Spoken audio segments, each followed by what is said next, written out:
चला चल के संगे मकैया में रहती। मजा मारे चला चल के संगे मकैया में रहती।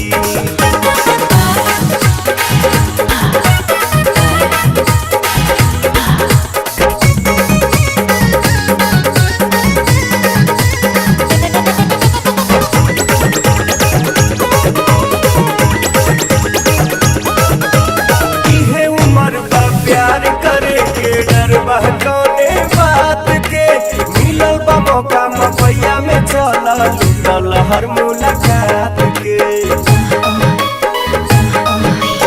इहे उम्र बा प्यार करे के डर बहकौने बात के मिलल बा मौका मपैया में चला लूटल हर मुलाकात के।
काबू में दिल धड़के रफ्तार में, आओ ना जल्दी से डार्लिंग अब हमारा